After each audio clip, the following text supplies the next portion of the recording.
शुरू करने से पहले एक बार चिंतपूर्णी माता जी की जय कहिए मेरे साथ। चिंतपूर्णी माता जी की, भगवान भोलेनाथ जी की। ये पवित्र भूमि है, हर तरह से पवित्र है, सुंदर है, देवभूमि है, बड़े बड़े तीर्थ स्थान है यहाँ, और एक पुरानी परंपरा, एक पुरानी सभ्यता भी है जो शालीन है, सत्य के पथ पर है। और हमेशा हिमाचल से ही एक तरह से हमारे पूरे देश में, हमारे समाज में वो एक जो सभ्यता है उसका एहसास होता है।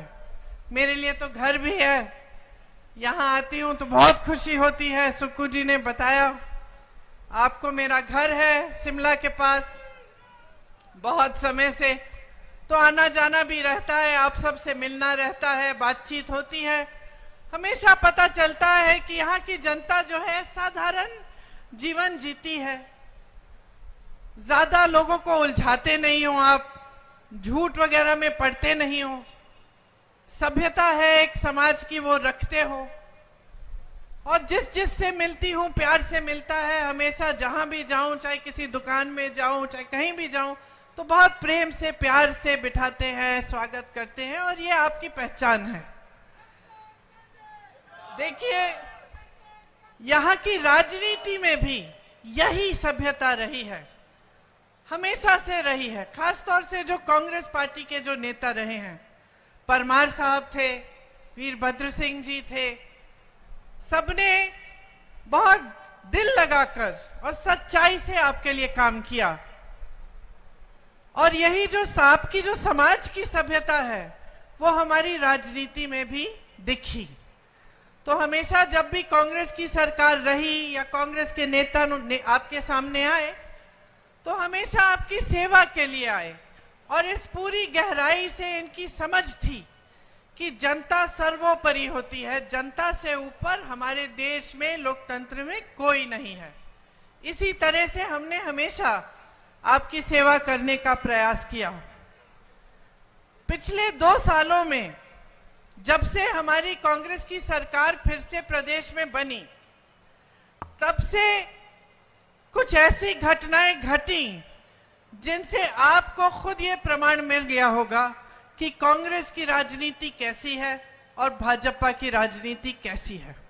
आपके यहाँ के सांसद तो हैं ही भाजपा के, सुक्कू जी ने कहा कि 20 साल से सांसद रहे हैं, लेकिन आपके जो सांसदीय क्षेत्र है उसकी ज्यादा तरक्की नहीं हुई, और जितने काम यहाँ हो सकते थे वो हुए नहीं। लेकिन वो बात अलग है। पिछले 2 सालों से जो आपने प्रदेश में देखा उसको गहराई से समझने की जरूरत है, इसीलिए उसके बारे में मैं आपसे चर्चा करने आई हूं। हमारी सरकार बनी, सरकार बनने के कुछ ही समय बाद एक भयानक आपदा आती है। हिमाचल में सैकड़ों घर बह जाते हैं, बहुत नुकसान होता है, सड़कें टूटकर पानी में बह जाती हैं, पहाड़ टूटते हैं। बहुत ऐसे लोग हैं, परिवार हैं जिन्होंने अपने प्यारे खोए, स्कूल तबाह हो गए, घर तबाह हो गए, परिवार तबाह हो गए। आपने बहुत दुख झेला, बहुत कठिनाइयां झेली, और एक दिन की बात नहीं थी, 2 दिन की बात नहीं थी। जब आपदा आई तो लंबे दौर के लिए चली, बहुत नुकसान होता रहा, रोकने का कोई तरीका नहीं था, प्राकृतिक आपदा थी। लेकिन आपने क्या देखा? साथ साथ आपने ये देखा, और मैंने खुद देखा, कि आपका जो पूरा प्रदेश है वो एकजुट हो गया, समाज एकजुट हो गया। और जो हमारे नेता हैं कांग्रेस के, जो मंत्रिमंडल के मंत्री थे, जो आपके मुख्यमंत्री जी हैं, उप मुख्यमंत्री जी हैं, सब आपके साथ खड़े हो गए। मैंने खुद देखा कि जहां सड़कें टूटी थी, नागरिक खुद खड़े होकर श्रमदान कर रहे हैं। मैंने देखा कि जहां पे पर्यटक फंस गए हैं, टीवी पे देख रही थी कि हमारे मंत्री बीच रात तक वहां पे खड़े हैं और उनको निकालने की कोशिश कर रहे हैं। जहां जहां राहत पहुंच नहीं पा रही है वहां सुक्खू जी खुद जाकर राहत पहुंचा रहे हैं। ये सारा हमको देखने को मिला जब आपके प्रदेश में इतनी बड़ी आपदा आई और आप पर इतना बड़ा संकट आया। तो यहां से आपने देखा कि कांग्रेस के नेताओं ने किस तरह से जमीन पर उतरकर घर घर में जाकर जहां जहां नुकसान था, जहां जहां दुख था, वहां जाकर वहां पहुंचकर आपकी मदद की। दूसरी तरफ आपने ये भी देखा कि भाजपा का एक भी नेता नहीं आया। प्रधानमंत्री जी जो कहते हैं कि उनका दूसरा घर है हिमाचल, वो आपदा के समय आपके बीच आए नहीं। अब चुनाव के समय जरूर आ रहे हैं, बार बार आ रहे हैं, लेकिन आपदा के समय जब आप संकट में थे, जब आपको दुख पहुंचा था, तब एक भी बार आने का कष्ट नहीं किया। तो ये एक बहुत बड़ा फर्क है जो कांग्रेस पार्टी और भाजपा की विचारधारा और कार्यशैली का फर्क है। हम काम करते हैं आपके लिए, सत्ता के लिए नहीं, पैसों के लिए नहीं, धन बल के लिए नहीं, हम आपके लिए काम करते हैं। हम समझते हैं कि ये हमारा कर्तव्य है। जितने भी नेता यहाँ बैठे हैं, इनमें से कोई नेता ये नहीं समझता कि यहाँ जब आपदा हुई तो आपके बीच आकर आप पर कोई एहसान किया। सब समझते हैं कि ये तो हमारा कर्तव्य था, हमने वो कर्तव्य निभाया है। हम और भी कर सकते तो हम और करते। ये विचारधारा की जो बहुत बड़ा फर्क है भाजपा और कांग्रेस पार्टी के बीच, ये पहचानना बड़ा जरूरी है।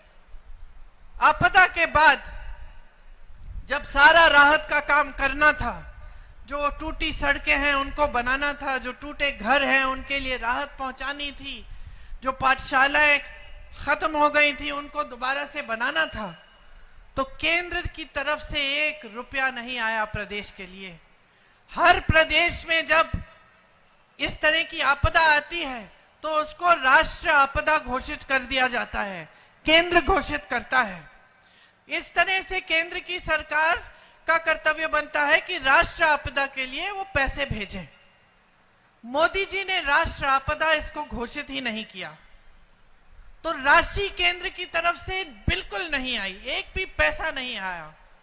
तो भाइयों और बहनों, प्रदेश की जो संपत्ति है उसी में से सारा खर्चा उठाना पड़ा और जहां जहां राहत पहुंचानी थी वो सारी राहत प्रदेश की सरकार से पहुंची। उसके बाद क्या होता है, जैसे जैसे आप इतनी बड़ी आपदा से उभर कर निकल रहे हो, आप आस्ते आस्ते अपने जीवन को फिर से रास्ते पे ला रहे हो। जिसके कारोबार खत्म हुए वो अपने कारोबार फिर से मजबूत बनाने का काम कर रहे हैं।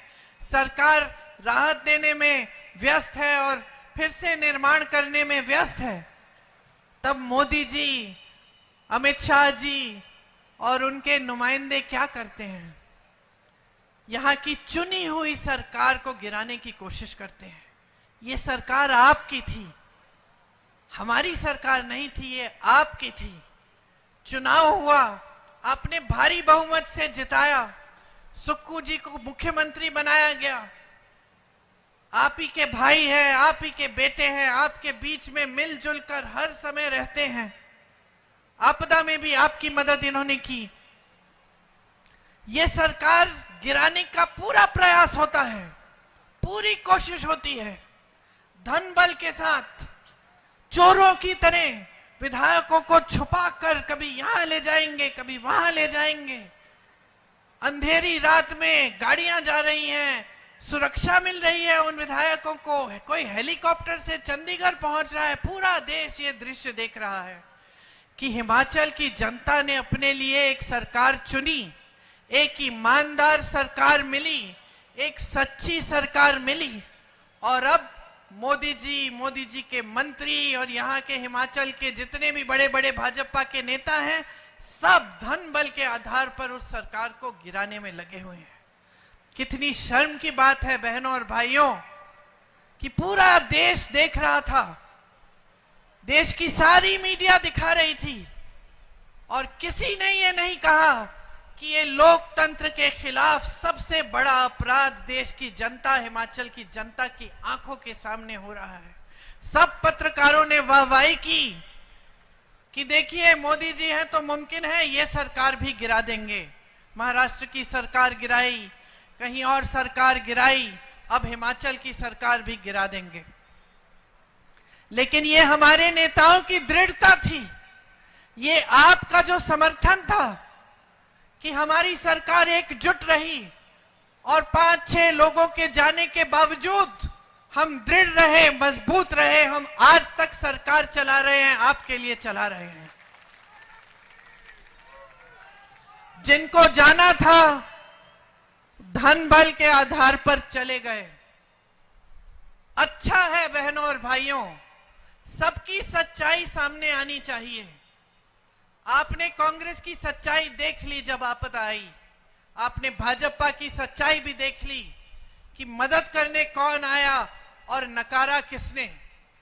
उसके बाद जब सरकार गिराने का काम शुरू हुआ तो भी आपने भाजपा की सच्चाई देखी और कांग्रेस की सच्चाई देखी। और जिन जिन को जाना था, जैसे आपके यहां के जो विधायक हैं, वो चले गए।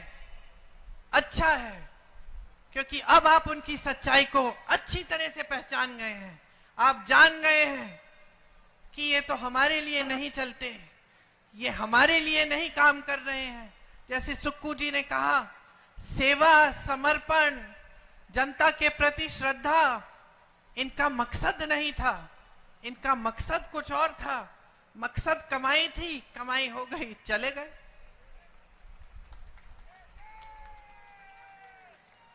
तो देश भर में आज अगर जनता को जागरूक बनना है तो एक बात समझनी है कि एक राजनीति जो हमारे देश में स्थापित की थी महात्मा गांधी ने, वो जो राजनीति थी जो दशकों के लिए हमारे देश में चली, उसकी एक अलग विचारधारा थी। वो राजनीति थी जिसमें जनता सर्वोपरि होती है। आपकी जरूरत क्या है, आपकी समस्याएं क्या हैं, बड़े बड़े प्रधानमंत्री आपके बीच आकर आपको पूछते थे। आप डांटें, आप नाराज हों, आप आंदोलन करें, आप अपनी नाराजगी को व्यक्त भी करें, तो कोई बात नहीं था।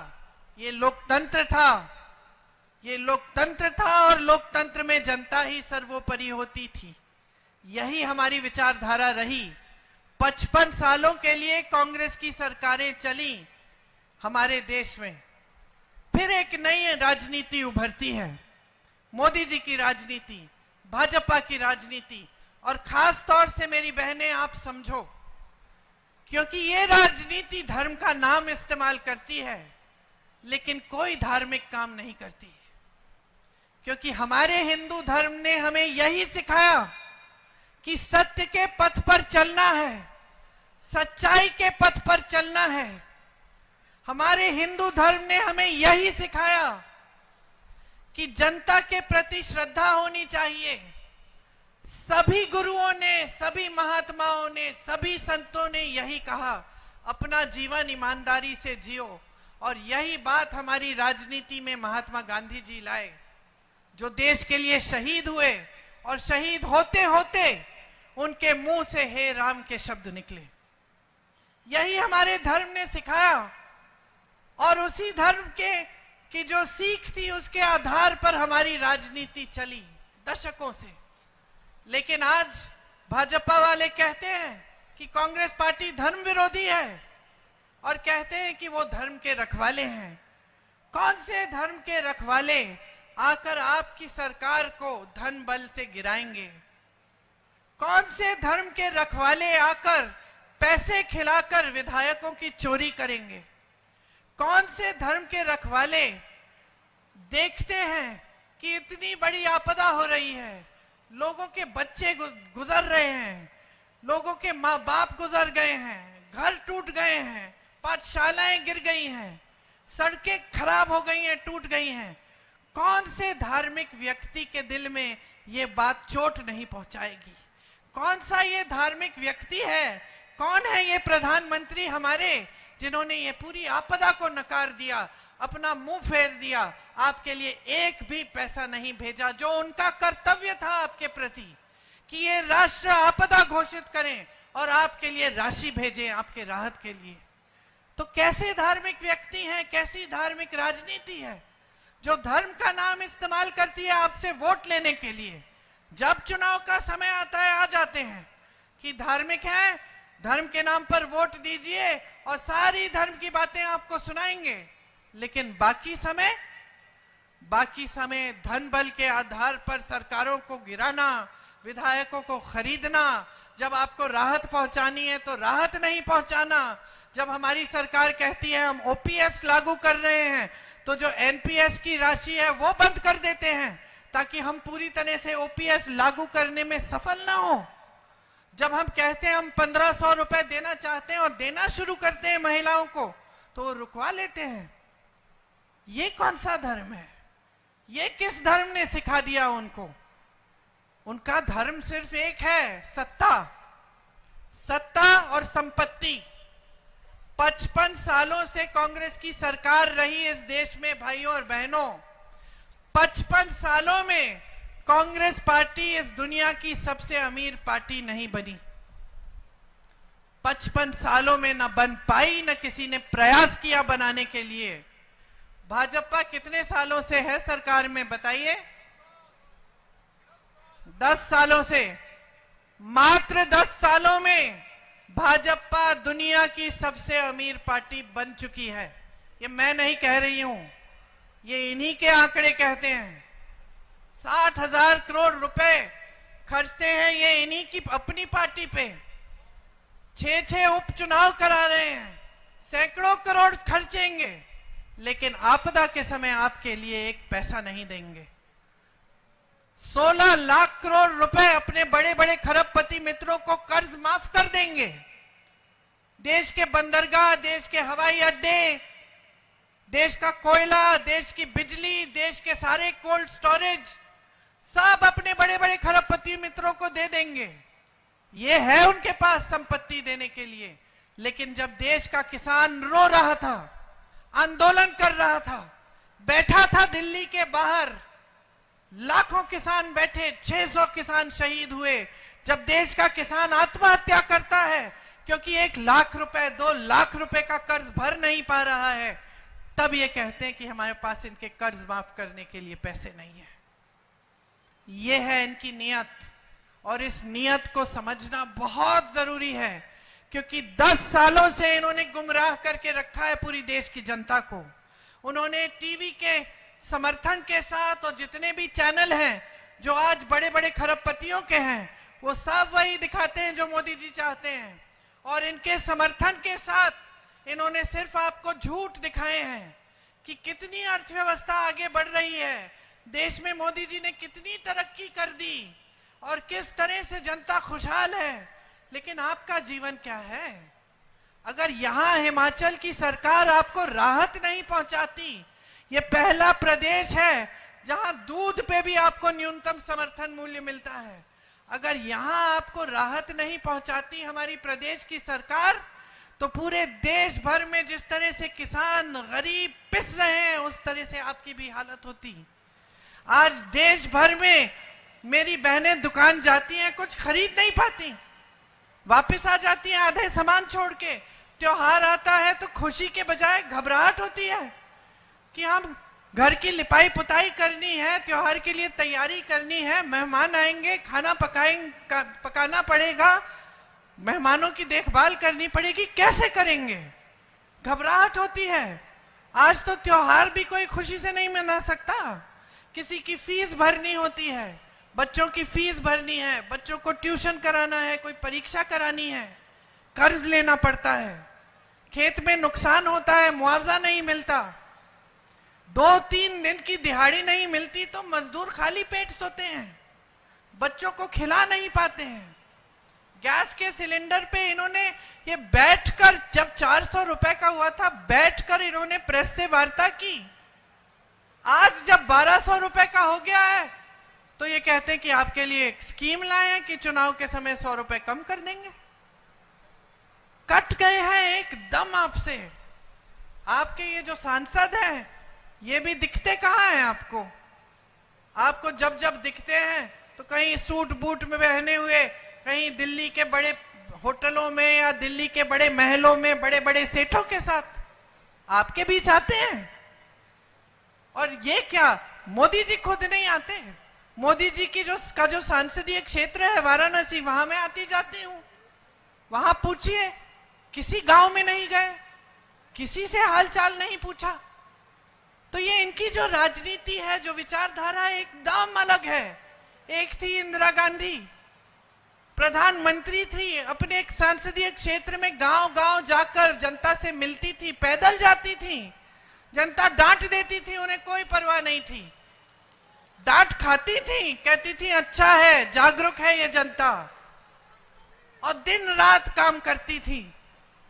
शहीद हुई तो शायद आपको मालूम नहीं होगा, जब शहीद हुई तो मेरे पिताजी को उनके कमरे में एक पर्चे पे लिखा मिला कि अगर मुझे कुछ हो जाएगा तो जब मेरे अंतिम संस्कार होंगे तो मेरी जो अस्थि है वो संगम में, इलाहाबाद में, आधी वहां डाल देना और आधी हिमालय के पर्वतों पे डालना, क्योंकि मैं हिमालय के पर्वत में जो बर्फ है उसके साथ मैं घुलना चाहती हूं।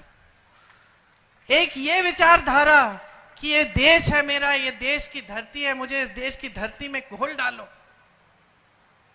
और दूसरी विचारधारा कि देश की जनता की आवाज है, देश की जनता एक सरकार को चुनती है और आप 100-100 करोड़ दे देकर विधायकों को चोरी करके उस सरकार को गिराने में लगे हैं। और फिर आप धर्म की बात करते हैं। महंगाई बढ़ती चली जा रही है, आपके मुंह से महंगाई शब्द नहीं निकलता। बेरोजगारी चरम पे है, आप कह रहे हैं कि अर्थव्यवस्था मजबूत हो गई है। मोदी जी आते हैं, आपको बड़ी बड़ी बातें सुनाते हैं। और सच्चाई क्या है? सच्चाई यह है कि आज देश में 70 करोड़ लोग बेरोजगार हैं। सच्चाई यह है कि आज का नौजवान शिक्षित है, कि गरीब से गरीब परिवार आज चाहता है कि पहले मेरे बच्चे की पढ़ाई पूरी होनी चाहिए। वो उसके लिए मेहनत करता है, खून पसीना बहाता है, कर्ज लेता है, कुछ भी करता है। तो तमाम बच्चे आज शिक्षित हैं, किसी की बीटेक, किसी की बीएससी, शिक्षित है, लेकिन किसी के पास रोजगार नहीं है, नौकरी नहीं है। तो आप सोचिए, जो परिस्थितियां मोदी जी ने 10 सालों से इस देश में बनाई हैं क्या है? लोकतंत्र का नाम और निशान नहीं रहा। जहां सरकारें चुनी जाती हैं वहां गिराई जाती हैं धन बल से। जहां लोग उठते हैं, अपनी आवाज उठाते हैं, प्रदर्शन करते हैं, किसानों की तरह उन्हें दबाया जाता है। नौजवानों की यह परिस्थिति हो गई है कि कोई किसी को रोजगार मिलने की आशा भी नहीं है। अग्निवीर जैसी स्कीम लाते हैं, अग्निवीर जैसी स्कीम जिससे बच्चा सेना में जाएगा, देश की रखवाली करने के लिए 4 साल बाद घर आके फिर से बेरोजगार हो जाएगा। शहीद होगा तो शहीद का दर्जा भी नहीं मिलेगा, माता पिता को शहीद का पेंशन भी नहीं मिलेगा। जो अधिकारी हैं हमारे, उनको देखिए, जो सेना में काम करते हैं उनको देखिए। ओआरओपी की स्कीम कांग्रेस पार्टी लाई, 1 रैंक 1 पेंशन। इन्होंने क्या किया? 1 रैंक और अलग अलग पेंशन। जिसको चोट लग जाएगी सीमा पे, टांग कट जाएगी या कुछ हाथ पैर खो देंगे, उनके लिए कोई पेंशन ही नहीं छोड़ा, हटा दिया वो पेंशन। अलग अलग पेंशन बना दिए। शहीद, अगर अग्निवीर शहीद होता है तो इसके लिए कोई पेंशन नहीं। कोई और अफसर शहीद होगा, बड़े घर का होगा, तो उसके लिए पेंशन सही। तो हर स्तर पर, हर जगह इन्होंने जनता के साथ विश्वासघात ही किया है। महंगाई बढ़ती जा रही है, रोकने के लिए कोई इंतजाम नहीं है। हम जहां जहां हमारे प्रदेश हैं, यहां पे आपके लिए 1500 रुपए महिलाओं के खातों में ये शुरू कर रहे हैं हम काम। अलग अलग प्रदेशों में हम 2-2 हजार रुपए डलवा रहे हैं, कर्नाटका में, तेलंगाना में भी डलवा रहे हैं।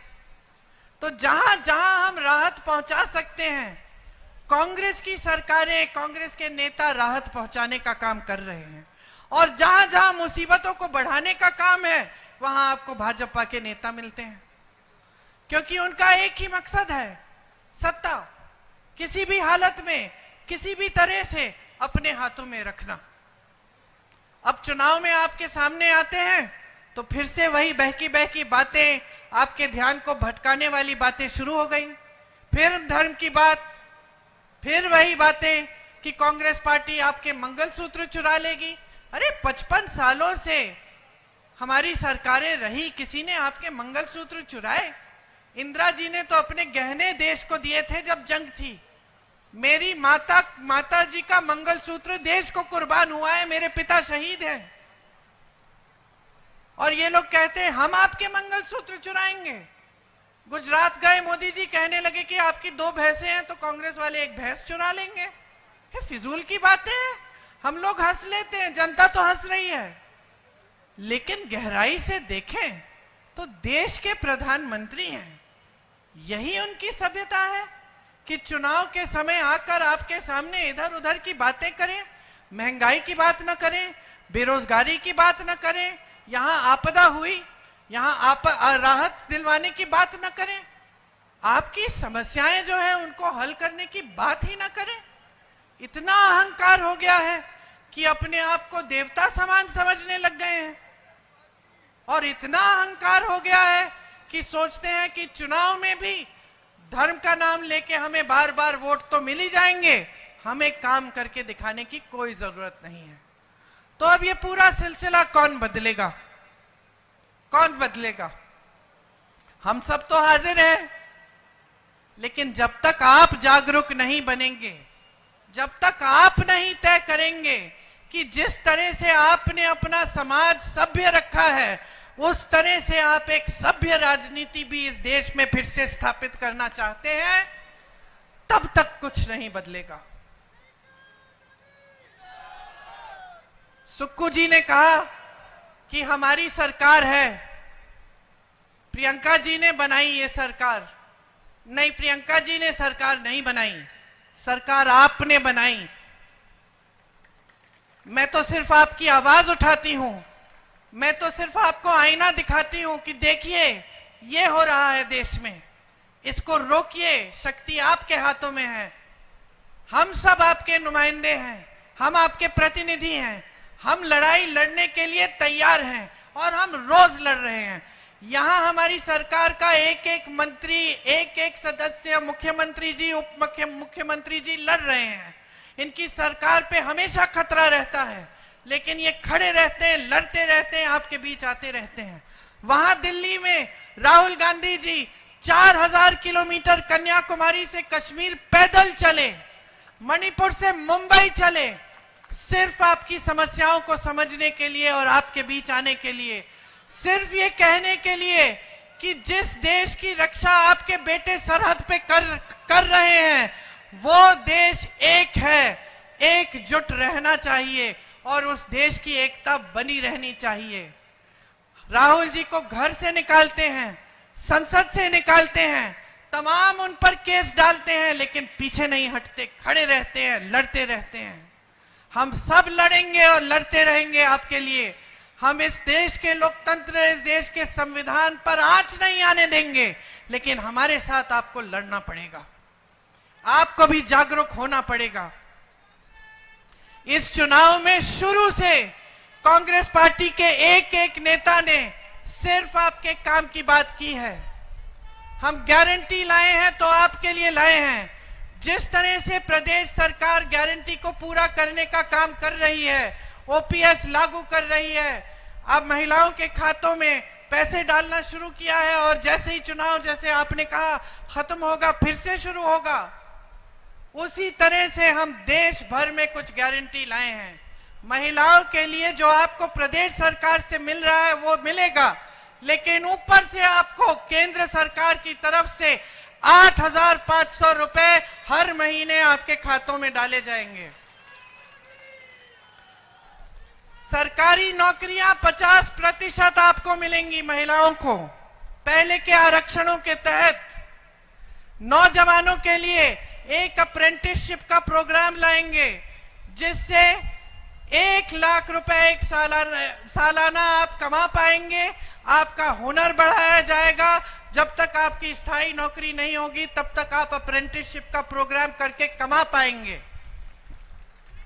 नौजवानों के लिए 5,000 करोड़ रुपए का फंड लाएंगे ताकि आप जब अपना कारोबार शुरू करना चाहेंगे तो आप उस कारोबार को बना सकेंगे, आपके लिए सुविधा होगी।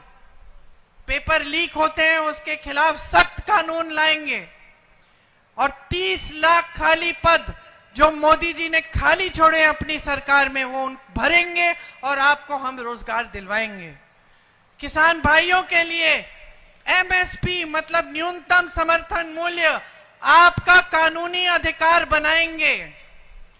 जिस तरह से आज भोजन का अधिकार इस देश में कानूनी अधिकार है गरीब परिवारों का, मोदी जी देते हैं आपको राशन, कहते हैं आप पे एहसान कर रहे हैं, अपनी फोटो चेप के देते हैं। सच्चाई यह है कि वो कानून कांग्रेस पार्टी ने बनाया जो मजबूर करता है मोदी जी को कि आपको राशन दें। इसी तरह से हम कानून लाएंगे कि न्यूनतम समर्थन मूल्य आपको मिलना ही होगा। इसके साथ साथ किसानों के कर्ज माफी के लिए एक स्थायी आयोग लाएंगे जिससे जब जब आपको संकट में होंगे और आपको सुविधा की जरूरत होगी आप जाकर उस आयोग से सुविधा ले पाएंगे। किसान आज खेती के हर सामान के लिए जीएसटी दे रहा है। पेट्रोल डीजल महंगा हो गया है, ऊपर से हर सामान पे जीएसटी है, सारे सामान महंगे हैं। कांग्रेस पार्टी ये कह रही है कि केंद्र में हमारी सरकार आएगी तो हर सामान से, खेती के सामान से जीएसटी हटाएगी ताकि खेती के सारे सामान सस्ते हों। आज सारे कोल्ड स्टोरेज अडानी जी के हैं, सेब का दाम अडानी जी तय कर रहे हैं, आपको उपज का सही दाम नहीं मिलता। ऊपर से मोदी जी ने जो अमेरिका से सेब आता है उस पे टैक्स कम कर दिया और यहां आप जीएसटी पे जीएसटी भर रहे हैं। इसीलिए जब खेती के सामानों से जीएसटी हटेगा तो सब किसानों का फायदा होगा। और जिस तरह से इन्होंने सिर्फ खरबपतियों के लिए सरकार चलाई है उसी तरह से हम सिर्फ जनता के लिए, सिर्फ आपको अपने पैरों पे खड़े होने के लिए सरकार चलाएंगे। मजदूरों को आज शोषण होता है। हमने तय किया है कि देश भर में प्रतिदिन जो मजदूरी है वो 400 रुपए से कम नहीं हो सकेगी। ये कानून बनाएंगे हम। और जिस तरह से हम गांव में मनरेगा लाए उसी तरह से हम शहरी मनरेगा लाएंगे ताकि शहरों में भी 100 दिन की मजदूरी, 100 दिन की जो रोजगार है वो आपके लिए पक्का आपका अधिकार बनेगा। ये जो छोटी छोटी दुकानें हैं, छोटे बिजनेस हैं, इन्होंने बहुत नुकसान झेला है मोदी जी की नीतियों की वजह से। हम चाहते हैं कि जो छोटे कारोबार हैं, छोटे दुकानदार हैं, छोटे बिजनेस हैं वो मजबूत बने, क्योंकि हम जानते हैं कि आप रोजगार दिलवाते हैं और आपकी मजबूती ही देश की रीढ़ की हड्डी बन जाती है, अर्थव्यवस्था की रीढ़ की हड्डी। हम आपको मजबूत बनाने का काम करेंगे। नोटबंदी और जीएसटी जैसी जो फिजूल की नीतियां हैं जिन्होंने आपकी कमर तोड़ी है, उन सबको हम आपके लिए दुरुस्त करेंगे ताकि आपके कारोबार फिर से अच्छी तरह चल पाएं। ये सब काम हम आपके लिए करना चाहते हैं, लेकिन एक काम आपको हमारे लिए भी करना पड़ेगा। आपको जागरूक बन के अपना वोट डालना पड़ेगा। यहां उपचुनाव है, आप विधानसभा के लिए भी प्रत्याशी चुन रहे हैं और लोकसभा के लिए भी। दोनों प्रत्याशी यहां हैं आपके पास, आपके सामने आइए। कालिया जी यहां आइए। आप लड़ रहे हैं क्या चुनाव? शायद लोकसभा के जो प्रत्याशी हैं रायजादा जी वो अगली मीटिंग में चले गए हैं, लेकिन इनको भारी बहुमत से जिताइए। पूरे देश भर में दिखाइए कि जिन्होंने गलत तरीके से लोकतंत्र के साथ अपराध करके धन बल के आधार पर आपकी सरकार को तोड़ने की कोशिश की, उसका जवाब हिमाचल प्रदेश की जनता दे रही है। दिखा दीजिए पूरे देश को कि आप सभ्य समाज के लोग हैं और आप सभ्य राजनीति चाहते हैं। आप सबने बहुत ध्यान से मेरी बातें सुनी, आपको बहुत बहुत धन्यवाद। जय हिंद।